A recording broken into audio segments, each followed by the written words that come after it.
Desde los estudios de Dallas, México, Casa Guanajuato, aquí en la ciudad de Dallas, Texas. Esto es Casa Guanajuato TV. Yo soy su servidor, Rubén Herrera. Y en el programa de hoy, Historias de Éxito, vamos a hablar acerca de la vida y del impacto de Benito Juárez. Vamos a explorar sus decisiones más difíciles, sus retos como presidente de México y algunas de sus verdades detrás de su historia. En el programa de hoy tengo como persona, como coanfitrión, tengo otra vez al doctor Pablo Mijangos. Él es profesor de historia de SMU. Y nuestra invitada especial para el día de hoy, a la que vamos a entrevistar, es la doctora Erika Pani. La doctora Erika Pani es profesora de historia del Colegio de México, ¿verdad? Y también es miembro honorario de la American Historical Association aquí en Estados Unidos.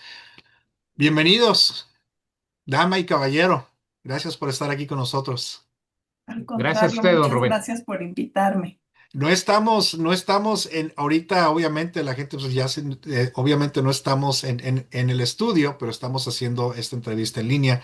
Muchas gracias, doctora y doctor. Sabemos que están muy ocupados, especialmente el doctor Mijango, su agenda está muy ocupada. Yo sé que de usted también, doctora, so gracias por regalarnos este espacio y para venir a hablar de este personaje tan importante de la historia de México, especial ya para este mes de marzo, ¿verdad? Y pues bueno, doctor Mijangos, adelante, voy a cederle a usted la introducción de nuestro programa de hoy.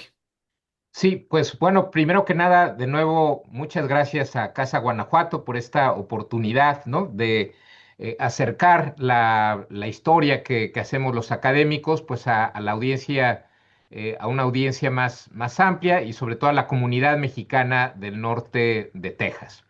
Eh, y también muchas gracias a una muy distinguida y querida amiga y colega, Erika Pani, que creo que es la persona perfecta, ¿no? Para hablar de este tema. Ella acaba de publicar recientemente un libro comparando las guerras civiles de México y Estados Unidos a mediados del siglo XIX. Entonces creo que ella tiene mucho que decirnos sobre esta época. Y bueno, Erika, digamos, Benito Juárez es una presencia constante en la nomenclatura urbana, en la vida de México. Me parecería todo un reto contar las escuelas, calles, colonias, eh, espacios públicos que llevan su nombre. Y el problema con una figura pues, de ese tamaño, de esa importancia histórica, es que muchas veces en realidad no sabemos ni quién es, ¿no? Entonces, quisiera pedirte que nos cuentes primero quién es Benito Juárez, por qué es importante conocerlo, que nos cuentes un poco de su época, de su momento, qué es lo que lo hace tan especial en la historia de México.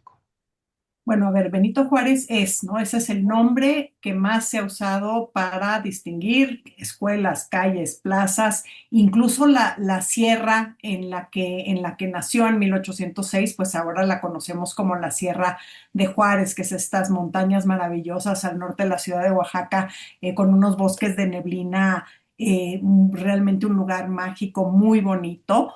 Y esta fama se la merece, ¿no? Es realmente, quizás yo diría, uno de los dos políticos más trascendentes del siglo XIX mexicano, un hombre que logra marcar el rumbo del país, que está al frente de la República durante un momento muy delicado, ¿no? Es una guerra civil. Luego a esa guerra civil se le superpone una invasión extranjera, hay un enfrentamiento, digamos, entre dos maneras distintas de ver a México, quienes creen que lo que se necesita es establecer una monarquía con un príncipe extranjero al frente, del otro lado quienes defienden a la República, y un Estado que es moderno y un Estado que es laico, lo cual es una ruptura importante para México, que se había pensado como un país católico, como parte central de su identidad.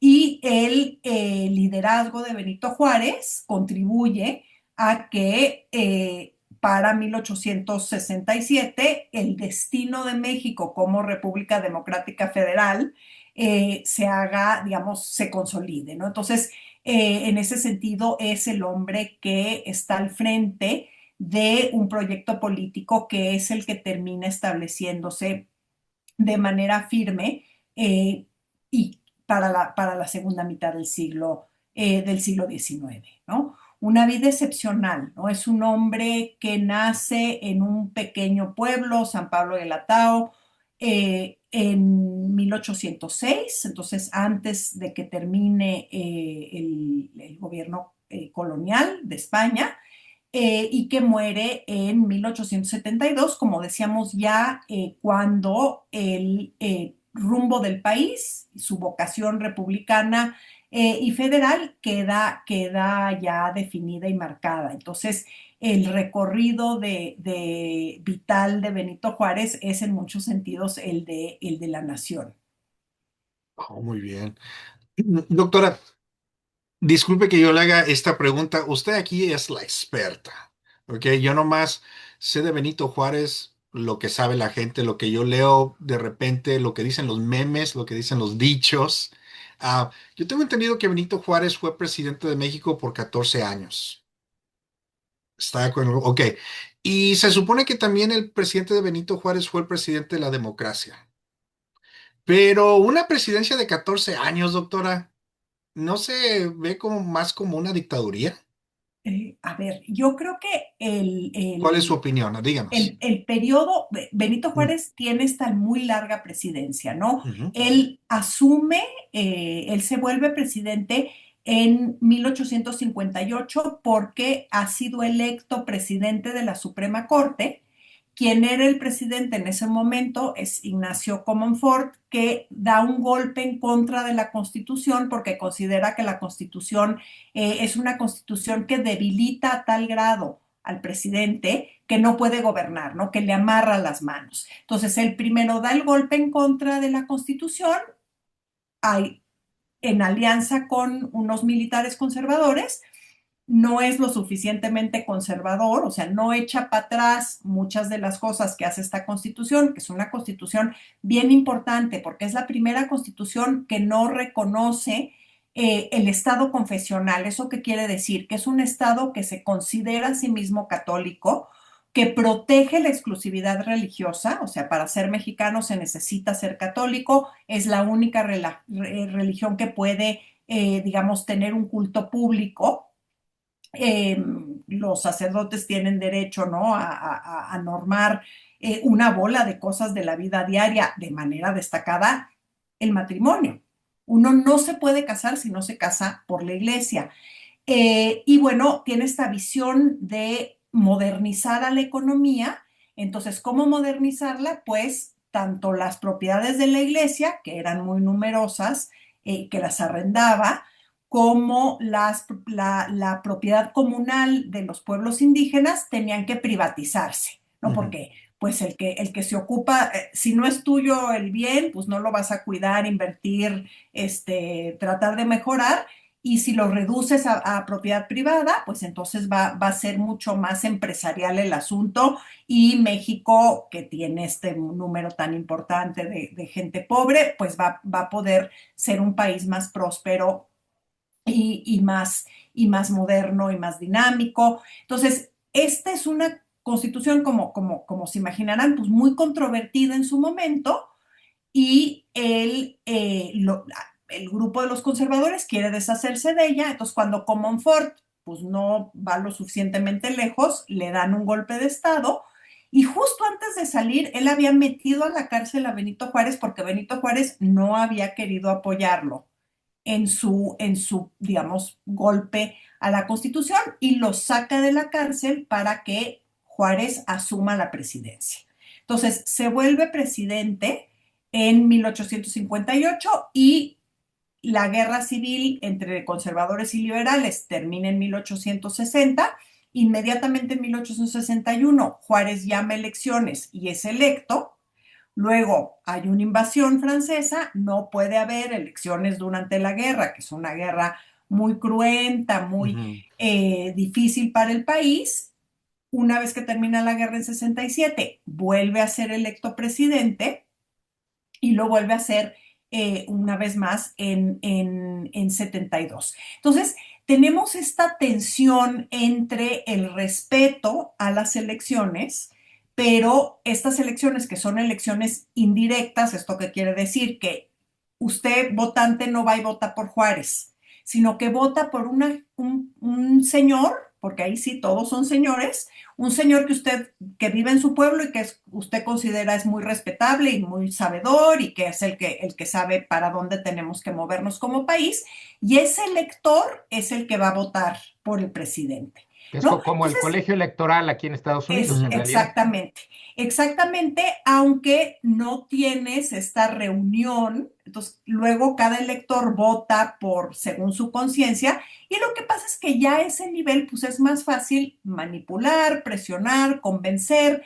entonces Juárez es electo de manera totalmente legítima, pero sin duda hay una serie de presiones por parte del partido que está en el poder para que salga electo. No, entonces yo diría, es antidemocrático, pues quizá lo más democrático hubiera sido que Juárez hiciera lo que hizo Washington, ¿no? Decir, yo ya fui presidente, me retiro para que el campo se empareje. Y en el contexto mexicano, en donde vienen, o sea, estos liberales vienen Ujú, bregando en una situación muy difícil, que piensan que esta república moderna, laica, modernizante, esté en peligro y pues que quien la puede llevar a buen puerto, pues es Juárez mismo. Entonces, ahí podemos decir, bueno, hay algo de soberbia, pues sí, pero por otro lado, tenemos que recordar que es un país que viene de, ¿no? Entre 1821 que se hace independiente y es un imperio, ¿no? ujú, Durante un año más o menos, un poquito más. ujú, Y 1857, que es se promulga esta constitución, tiene 55 cambios ujú, de presidente. Tiene tres constituciones más dos, estos textos que son leyes fundamentales, pero que no son exactamente constituciones. Entonces, es un país que no ha logrado ponerse de acuerdo sobre el tipo de ley fundamental, de reglas del juego básico, incluso yo diría de la forma de la cancha de ujú, fútbol, no se han logrado poner de acuerdo. Entonces, quizás no debemos juzgar a Juárez con demasiada dureza ujú, de pensar que él es el que sí puede gobernar cuando él, en momentos de enorme ansiedad y peligro, que son las dos guerras, pues se mantuvo como civil, porque él es un abogado, y como civil pudo, digamos, ser la referencia de autoridad en un país donde las cosas se estaban decidiendo con las armas en las manos, ¿no? ujú, Donde tan seguido en la historia habían llegado al poder los militares o que son los militares que son un poco el fiel de la balanza que decide para dónde se mueve el país, pues en esto la experiencia de Juárez otra vez, pues es bastante excepcional y no debe sorprendernos que pues él y algunos digamos, compañeros de ruta, no todos, que esto también es interesante. ujú. Eh, Hay gente muy cercana a Juárez que no lo quiere ver perpetuarse en el poder, Wow. pero no debe sorprendernos que pues el señor en cuestión y algunos de sus colaboradores pensaran que si se iba a Juárez, pues eso iba a volver a ser un desastre, ¿no? O iban a volver a la inestabilidad, a los pronunciamientos, a los golpes de Estado. Entonces, se mantiene, digamos, se aferra al poder, sí, Ujú, pero tiene sus razones. ok. Creo que por eso existe el dicho también que dicen, a mí me hace lo que el viento a Juárez.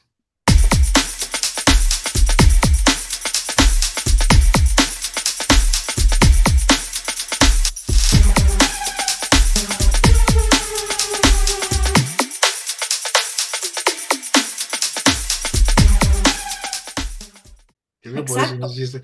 Doctora, ahorita hace rato también estaba hablando acerca, bueno, yo soy católico, crecí católico, soy católico y siempre voy a ser católico. Pero ahorita estaba hablando acerca de por ejemplo, de que antes en los tiempos de Benito Juárez, bueno, antes de él, la gente, como que la Iglesia Católica tenía mucho poder o mucho que decir en el gobierno.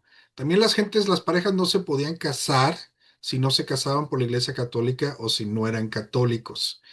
Y evidentemente el presidente Juárez tuvo que ver algo con esto, ¿verdad? Con la separación de la Iglesia y Estado. Bueno, ahorita ya en estos momentos, pues obviamente ya México es un país ya mucho más liberal, pero en aquel entonces, en los tiempos de Benito Juárez. ¿Fue Benito Juárez en realidad el pionero o la persona, o como decimos aquí, dicen los gringos aquí, fue el filtro que empezó esta separación de Estado e Iglesia en México? A ver, yo creo que Benito Juárez hubiera dicho exactamente lo que dijo usted, profesor. Él era católico, Ujú, sería católico y seguramente muere considerándose católico. Cuando él es gobernador de Oaxaca, ujú, su relación con la iglesia local es buena.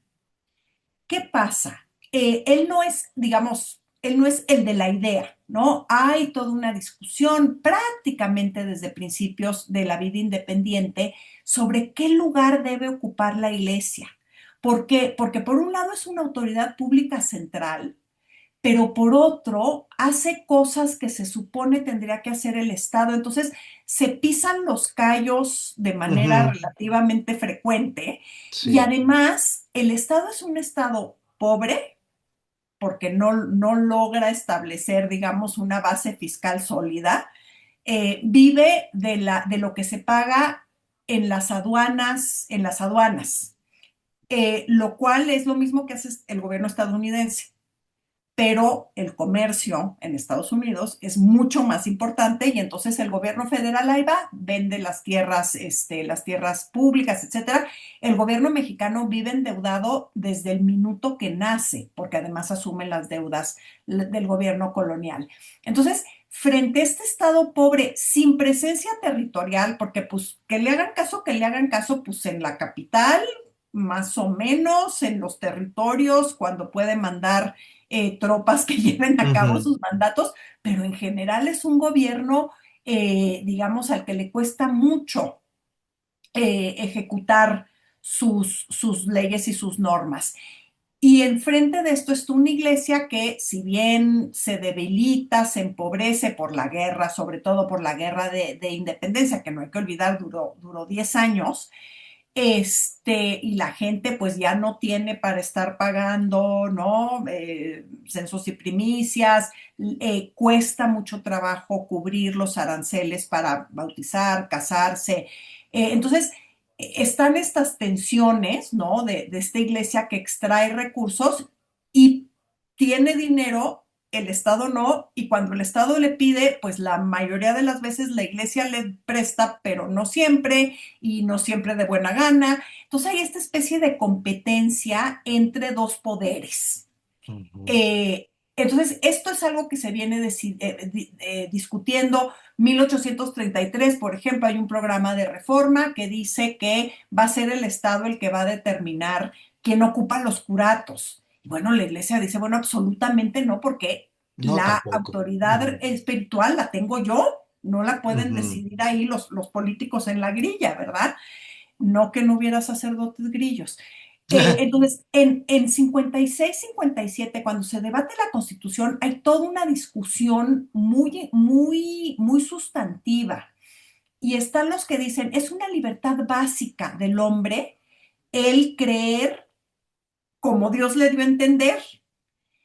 Y hay otros que dicen, y entonces hay que poner la libertad de cultos en la Constitución. Luego están los que dicen, híjole, sí es cierto que es una libertad importante. Hay ciertos incidentes durante los primeros años de vida independiente donde tienes algún extranjero despistado, que no es católico, que, por ejemplo, está pasando el santo viático, no está que le llevan la comunión a los Ujú. enfermos, y pues todo el mundo, o sea, el santo viático toca en la campana y todo el mundo se arrodilla para que pase. Y pues este pobre protestante no, entonces no se descubre, no se hinca y enardecidos los de alrededor pues le ponen una golpiza. Entonces habría que evitar este tipo de cosas que nos hacen quedar Sí. muy mal frente a los extranjeros. Eh, Y además, pues los mexicanos todos son católicos.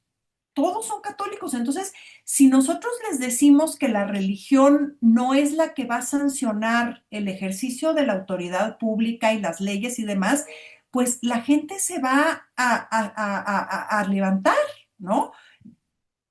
O los otros de plano, o sea, los conservadores, por ejemplo, en su mayoría están convencidos de que si no hay una sanción religiosa a la autoridad política, el país se va a desarmar. Si entran estas sectas protestantes, mal llamadas sectas protestantes, pero así les decían ellos, Así es.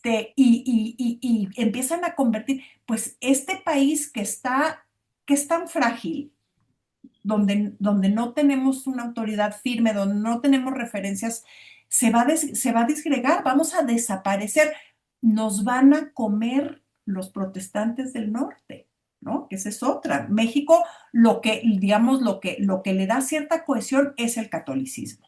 Entonces, Ujú. ante estas disyuntivas, la Constitución no dice que México es un país católico y que no habrá otra religión posible que la católica,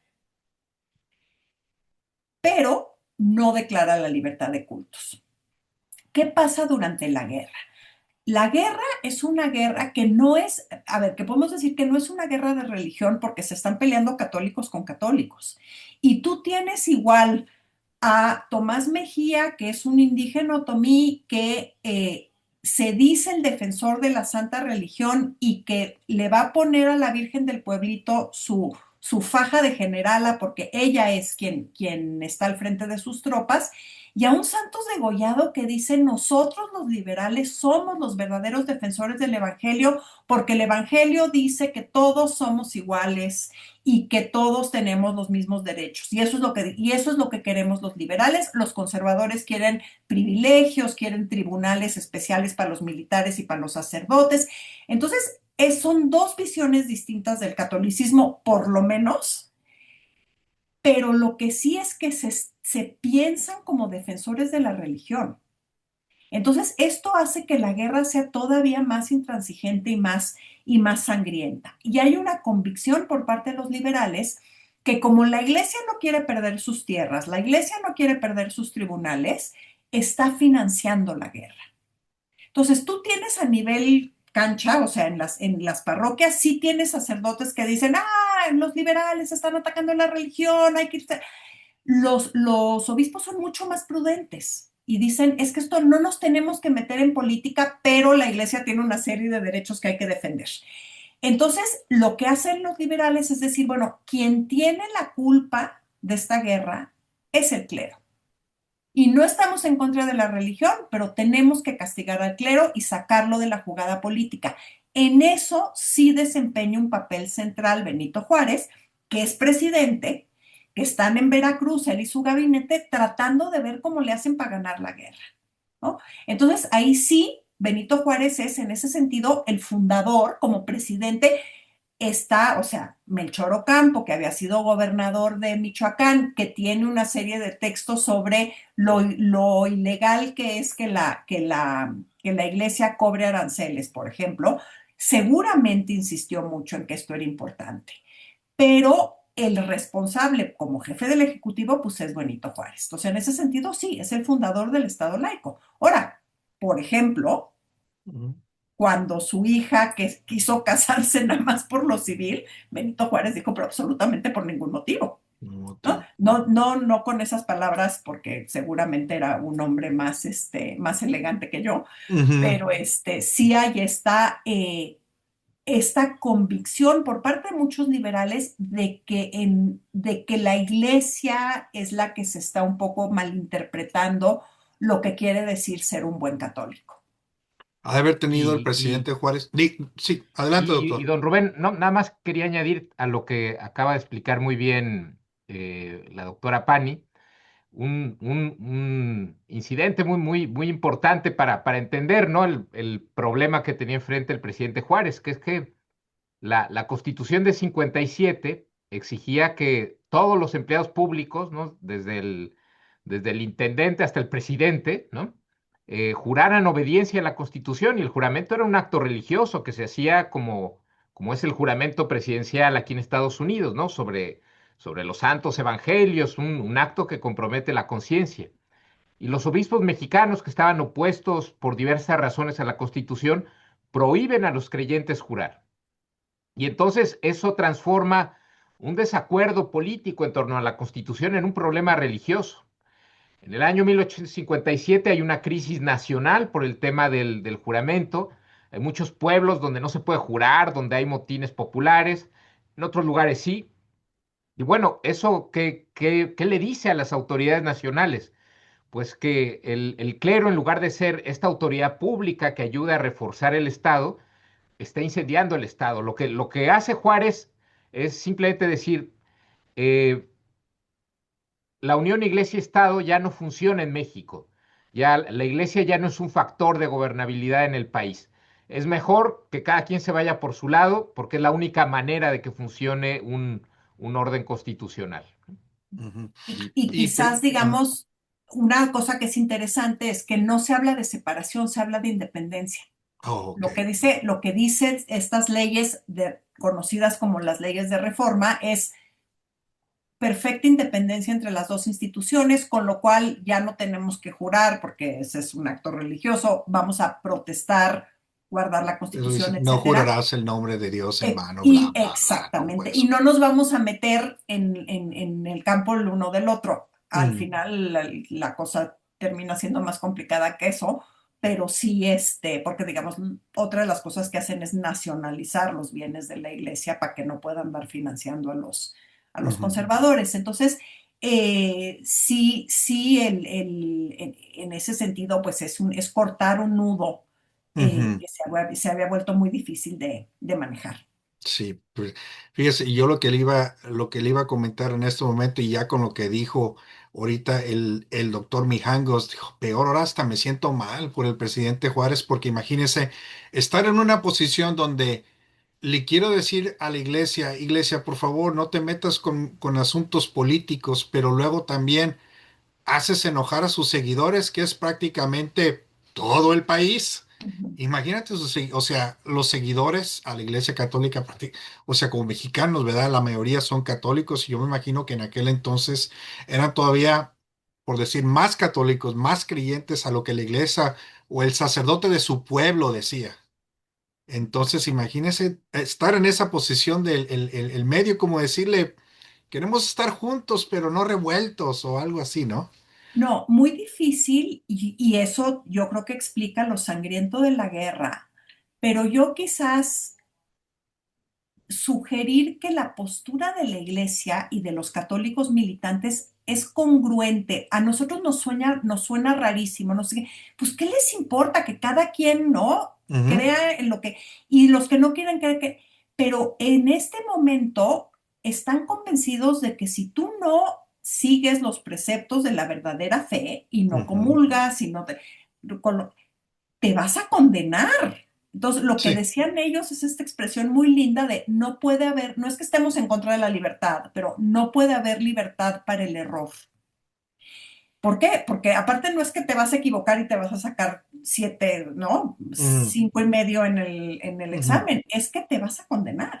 Sí, Entonces, yo creo que es se enfrentan estas verdades que para la gente son muy, muy importantes y pues el resultado es la violencia. sí,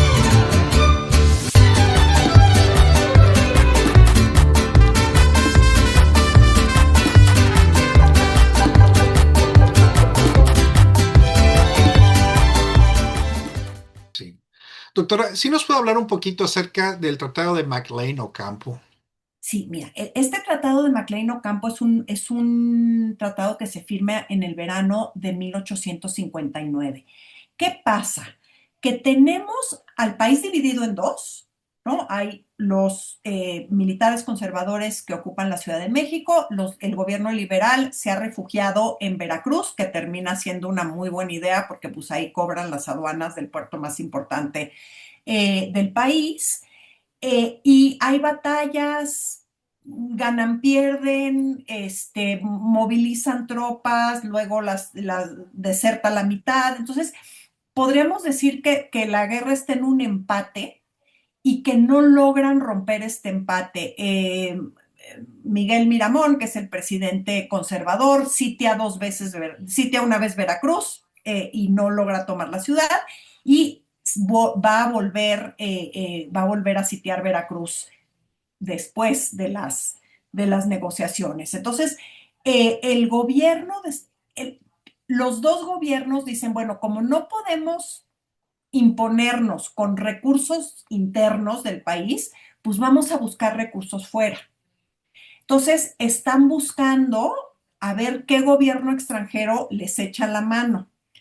Los conservadores van a negociar con los españoles y los liberales van a negociar con los estadounidenses, pensando además que hay una coincidencia ideológica, que son defensores de la República, que no quieren la presencia de los europeos en México, en América. Entonces, los dos gobiernos negocian estos tratados con gran desesperación, ¿no? Porque no hay recursos, porque están en guerra, porque no pueden imponerse, y son tratados los dos muy duros con México, ¿no? México cede mucho en el caso del tratado con los españoles, reconoce una bola de adeudos bastante abusivos, son los términos muy fuertes para México. Y en el caso del McLean Ocampo es bien interesante, porque por un lado es un tratado donde Estados Unidos, ¿no? Dada la simetría, pues lleva la voz cantante y tiene todas las de ganar. Entonces, por ejemplo, se le cede a Estados Unidos el paso a perpetuidad por Tehuantepec, libre, ¿no? Sin pagar, no solo para las personas y los bienes, sino para las tropas. Le dan permiso a Estados Unidos el paso libre de lo que hoy es la frontera con Arizona hasta Guaymas, o sea, un poco también para poder mover, el interés es sobre todo militar. Y hay este deseo de decir, bueno, pero también es otro tipo de tratado porque vamos a fomentar el libre comercio, ¿no? Claro que o sea, vamos a tener una serie de productos que van a poder entrar a los dos países sin pagar aranceles. Eh, el problema con eso es que quien determina los productos es el Congreso de Estados Unidos y puede cambiar cuando se le dé la gana, lo cual representa, digamos, una cesión Ujú. de la soberanía mexicana. Y luego hay una especie de acuerdo aparte, porque los estadounidenses también quieren irse con tiento, en el que se comprometen los dos firmantes que si un poder ajeno interviene y trata de cambiar las instituciones de los países, el otro lo va a ayudar. Eh, lo cual es un poco como un pacto de intervención que uno duda mucho, ¿no? Que iba a suceder en Estados Unidos, ¿no? Que iba a ser México quien iba a salvar las instituciones estadounidenses. Ujú. Entonces, esta idea de que Estados Unidos podría intervenir militarmente si las instituciones mexicanas estuvieran en peligro, ¿no? Entonces, ¿qué es lo que vemos detrás de eso? Pues la desesperación de los liberales que lo que quieren es, sí, esto está muy mal, pero lo que necesitamos es sacar a los conservadores del juego y que termine la guerra. Entonces, el tratado va a ser muy mal visto en ese momento. Los conservadores lo van a pasear por todo el territorio diciendo, miren lo que están haciendo estos entreguistas, quieren convertirnos en esclavos de los estadounidenses quieren deshacerse de la religión de nuestros padres, etcétera, etcétera. Y ha sido un tratado muy criticado hasta el día de hoy. Y sin embargo, van a correr con suerte los liberales. ¿Por qué? Porque el gobierno de Estados Unidos está en tal tensión por los pleitos que tienen en torno a la posible expansión de la esclavitud a los territorios conquistados, o sea, Ujú. que le quitaron a México, que no se ponen de acuerdo, no se ponen de acuerdo y a pesar de lo ventajoso del tratado, lo rechazan. Entonces, eso por un lado, el tratado leonino nunca entra en vigor por los estadounidenses, los mexicanos, o sea, el pobre ministro que es José María Mata, o sea, se para de cabeza, negocia, ofrece más cosas y nada más no pasa el tratado. Por otra parte, hay esta especie de entendimiento entre Estados Unidos y México. Entonces, cuando una mañana se acerca a Veracruz, Veracruz está siendo sitiada por los conservadores, pero pues sitiar un puerto que tiene acceso al mar, pues no es muy eficaz, y se vienen acercando un par de barcos que los conservadores compraron en La Habana, que pretende cerrar el sitio desde el mar. La autoridad liberal, o sea, el gobierno de Juárez en Veracruz dice, se acercan unos piratas. Y con el aval del cónsul estadounidense, el jefe de la corbeta, digamos, los barcos estadounidenses que están en el Golfo, dice, pues hay que detener a los piratas. Entonces van, interceptan a los barcos, arrestan a la tripulación en un lugar cerquitita de Veracruz que se llama Antón Lizardo. Entonces, por esto eso se conoce como el incidente de Antón Lizardo. Y se lo llevan a Nueva Orleans para que los juzguen porque son piratas. Entonces entonces fracasa el sitio, Miramón se regresa y a final del año, o sea, en diciembre de 1860, los conservadores pierden la guerra, ganan los liberales, regresa el gobierno de Juárez a la capital. El juez les dice a quienes detuvieron estos barcos, ustedes actuaron mal, porque ustedes tomaron partido en una guerra civil. Pero pues ya para entonces, pues flaco consuelo para los Pues conservadores, ya ¿verdad? para O sea qué. que jurídicamente tuvieron razón, no sirvería de Sí. nada. Entonces, no, que el tratado es malo, pues para México no era nada bueno. Esta muy arriesgada jugada diplomática Ujú. la ganaron. Qué bárbaros, qué bonita historia, qué bárbaro, esta no me la sabía. Lo había escuchado ese tratado, pero no sabía de qué se trataba hasta ahorita. Qué bueno que lo escuché y qué bueno que lo escuché de usted. Doctora, también el presidente Benito Juárez, un presidente, por favor corríjanme, doctora, si no fue el primer presidente de México con raíces indígenas, ¿verdad? En realidad, la elección del presidente Benito Juárez ayudó al pueblo indígena de México o fue nada más como pura, no sé cómo decir, nomás como para pantallar. He escuchado yo historias de otras gentes, claro, no tan calificadas como ustedes, inclusive supuestamente anécdotas que dicen que un día a Benito Juárez hasta lo confundieron con un peón de ahí de la casa donde él vivía, a que como era él indígena, que él era como persona, era muy bueno, tan bueno que a veces la gente se aprovechaba de él.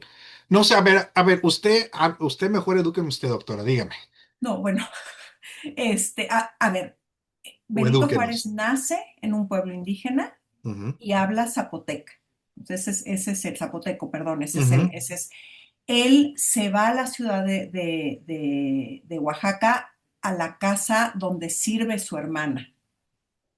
Y ahí un sacerdote, que es además su padrino, con su apoyo entra al seminario y que era un poco la manera de superarse en la vida, ¿no? O sea, el tener ujú. acceso a la educación y la principal educadora todavía en esta época en México era la iglesia, pero a medio camino, no sé si el medio camino, no sé qué tan avanzado iba en el estudio, descubre que hay un instituto, ¿no?, de ciencias y artes, que son las escuelas que han creado los o sea, los políticos del México independiente, sobre todo los liberales, para ofrecer una alternativa a la educación que imparte la iglesia. Entonces, Benito Juárez entra al instituto y estudia ahí para ser abogado. Entonces, es un estudiante muy tesonudo, que le echa muchísimas ganas, inteligente y termina graduándose de abogado, eventualmente enseñando en el mismo instituto. Entonces, es un indígena que se separa de su comunidad, lo cual en un mundo en donde lo que te define como indígena es ser miembro de la comunidad, es participar en sus rituales, en su fiesta patronal, pagar el tequio, etcétera, él está fuera de esa lógica del Ujú, pueblo de indios, ¿no? Sin embargo, eh, la población indígena preocupa y ocupa al Juárez político.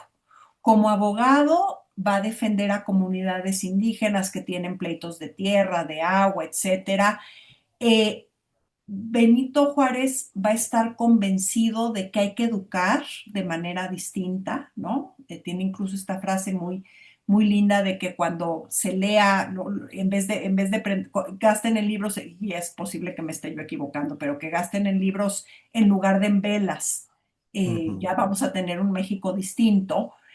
Eh, pero yo diría que Benito Juárez, y igual el doctor Mijangos me puede corregir, a Benito Juárez no le interesa proteger y preservar las costumbres indígenas como un bien patrimonial en sí. Ok, O sea, yo creo que él entiende perfecto que pues estas son las cosas que se hacen, estas cosas que le dan cohesión a las comunidades, pero no, él no va a salir a defender estas costumbres que considera parte de un bagaje, digámosle, que es un poquito entiendo. El no presidente Benito moderno. Juárez fue presidente del pueblo mexicano, punto, de todo el pueblo Y, mexicano, y bueno, y indígenas, sí, mestizos, los que... exacto. Y además el pueblo, yo diría que de los ciudadanos Son mexicanos, mexicanos. ¿no? Ujú. ¿Qué es lo que importa? Importa la república, como esta comunidad política de hombres iguales, de hombres que participan de la cosa pública. Entonces, él cuando tiene un problema como gobernador de Oaxaca con un levantamiento indígena en el istmo de Tehuantepec, que es un pleito por unas salinas que se supone que son bienes públicos, pero las comunidades indígenas las han explotado como propias por tiempo inmemorial, como se decía en la época. Hay un levantamiento y Che Melendre es el líder de este movimiento, va a mandar tropas a que pongan fin a la sublevación. Entonces, en este sentido, también no hay, pero uno podría arguir que no tendría por qué haber solidaridad entre un zapoteca de la sierra y unos indios del istmo, pero sí hay esta conciencia de que hay que proteger, hay que salvaguardar la ejecución de la ley, que es la expresión de la voluntad del pueblo. Sin duda fue un hombre que fue discriminado. Esta anécdota que usted platicaba, es Ujú. posible que sea esta que recuerda a Santana, ¿no? Santana dice que él llega a esta casa y que lo sirve un indito. Y figúrate que ese indito va a terminar siendo Benito Juárez, el presidente de la República. Entonces, Ujú. sí hay esta discriminación. La sociedad mexicana, desafortunadamente, entonces, yo creo que como ahora no se habla mucho, pero en esa época yo creo que era mucho más común usar el término indio como un término despectivo. Ujú. Pero entonces es muy impresionante que Benito Juárez haya llegado hasta donde llegó, en Ujú. contra de, o sea, los problemas que podríamos describir como Sí. estructurales, ¿no? El haber nacido en un lugar muy pobre, el haber tenido que acumular, ¿no? Los saberes, las conexiones, el trabajo político, porque él ocupa todos los puestos que usted se le puedan imaginar en la estructura del gobierno oaxaqueño. ¿No? Va a ser Ujú. secretario del ayuntamiento, va a ser secretario de gobierno, gobernador, va a ser diputado al Congreso Federal. Entonces, es un hombre que tiene una amplísima experiencia eh, y que logra ocupar un lugar central. Y yo creo que también tiene esta tenacidad, ¿no? A la que usted aludía, de Ujú. que pues, lo que el viento a Juárez. Entonces, o sea, tiene la tempestad alrededor y él se Y él mantiene se mantiene fijo. amarrado a la Constitución, Ujú. luego la aplica de manera un poco selectiva, pero sí, o sea, esta es la legalidad, esta es la soberanía, ¿no? Y ahí nos vamos a quedar plantados. Ok, Y qué yo bueno. creo aquí, don Rubén, que es bien importante Ujú, con estos personajes históricos, ¿no? Pues que son tan complejos, mantenerlos dentro de la coordenada de su tiempo. Creo que a veces es un poco injusto pedirle, por ejemplo, a alguien como Juárez, ¿no? Que Juárez era indigenista. Pues no, nadie de la clase política mexicana era indigenista a mediados del siglo no, sí. XIX, ¿no?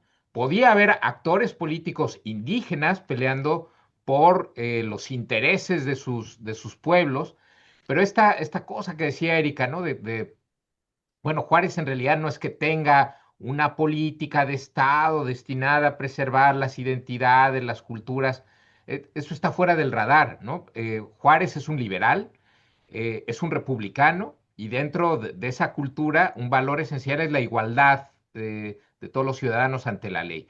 Eso sí es una preocupación que está muy clara a lo largo de toda su carrera, que él enfatiza en estas memorias, ¿no? Que él escribe para sus hijos. Una de las anécdotas que él cuenta al principio de su carrera tiene que ver justo con eso, ¿no? Con su preocupación de garantizar la igualdad de todos ante la ley, que muchas veces implica la necesidad, ¿no? Pues de defender a los más desfavorecidos en un tribunal, que es lo que él Ujú, hace al principio de su carrera. Quizá un poco el mal nombre que a veces tiene Benito Juárez en esta discusión tiene que ver con una política que es liberal, no es tanto una política de él, ¿no? Sino más bien del Partido Liberal, que es la llamada desamortización. La desamortización es una política eh, diseñada pues para poner las tierras en circulación, incluyendo las tierras comunales de los pueblos, ¿no? Es una política para obligarlos a vender esas tierras para que se vuelvan propiedad privada y produzcan más. Y claro, eso es un golpe muy duro para muchas comunidades, porque finalmente esas tierras son la base material, ¿no? De su supervivencia como comunidades, de la preservación pues, de su identidad política y territorial. Entonces, claro, la desamortización va a tener consecuencias muy graves para muchas comunidades en la segunda mitad del siglo XIX, pero bueno, es una política del liberalismo, no es tanto una cosa de Juárez, ¿no? Que por alguna razón él quisiera pues acabar con las comunidades indígenas. Y creo, don Rubén, pues si quiere para que ya vayamos cerrando, ujú. eh, Claro que sí, doctor. Adelante. quisiera aquí, bueno, primero agradecerle a la doctora Pani, ¿no? Por esta presentación de un personaje, ¿no? Con sus luces y sombras, de una enorme complejidad. Y pensando pues que mucha gente de nuestra audiencia pues está interesada en saber más de estos temas, más de estos personajes, digo, yo le recomendaría que primero se metan a Amazon y busquen los libros de la doctora Erika Pani, ¿no? Pero además de eso, Erika, ¿qué libros nos podrías recomendar para la audiencia, para acercarnos mejor y comprender a esta figura? Sino yo sobre todo creo que hay que leer las biografías de Juárez, ¿no? Que se concentran en el personaje. Yo sugeriría una en español y una en inglés. En español sugeriría el libro muy bonito que hizo Josefina Vázquez, si no mal recuerdo, para el bicentenario de la independencia, que se llama Juárez Republicano, porque creo que captura, por un lado, la parte humana, que es muy, porque aquí no hablamos de eso, pero gran esposo, gran padre, o sea, realmente es un personaje muy entrañable, lo cual es muy difícil de ver, porque siempre tenemos esta representación del Juárez, que casi casi es la cabeza de Juárez, muy tieso, muy impasible, Así es. y la parte del político, que es, digamos, es un hombre de un enorme talento y habilidad. Y el otro es, en inglés, el de Brian Hamlet, ¿no? Que se llama así, tal cual Juárez. que también hace un retrato muy completo del hombre y de su tiempo, que creo que son los dos muy enriquecedores. Ujú. Vamos a pedirle también, voy a pedirle a Santiago que por favor ponga por ahí en el programa, en las imágenes o por abajo, los libros de la doctora Pani también y los vínculos también para que la gente los pueda comprar. Muy amables. ¿Algo más que nos quiera decir, doctora, doctor, para despedir el programa? Pues nada más agradecer de nuevo esta oportunidad que nos está dando Casa Guanajuato de acercarnos a la comunidad mexicana en Dallas, Ujú. también a la Academia Mexicana de la Historia por apoyarnos con este esfuerzo de divulgación y sobre todo pues a la doctora Erika Pani por esta charla tan interesante. No, al contrario, un gusto muy grande venir a platicar con ustedes y con su audiencia. Quiero agradecer también al presidente de Casa Guanajuato, al señor Teresa Ortiz, por dejarnos tener este programa, a Casa Guanajuato y a sus estudios, también al equipo de Casa Guanajuato TV, al podcast que se llama, este podcast que se llama Historias de Éxito, donde dejamos que el éxito cuente su propia historia. Somos un equipo muy pequeño de 6 personas nada más, y a todas las personas que nos ven en Canadá, Estados Unidos, México, especialmente en el estado de Guanajuato. Nuevo León, ¿verdad? Y a toda la gente que nos escucha, ah, quiero preguntarles, ¿cuál cree que es el legado más importante de este personaje, de Benito Juárez? ¿Qué es lo que piensan ahora nuestra audiencia que nos está viendo acerca de este presidente de México? Dejen sus comentarios aquí abajo del video. Y pues bueno, muchas gracias por estar aquí con nosotros. Esto fue Casa Guanajuato TV, historias de éxito. Muchas gracias otra vez y que pasen buenas noches. Gracias. Gracias.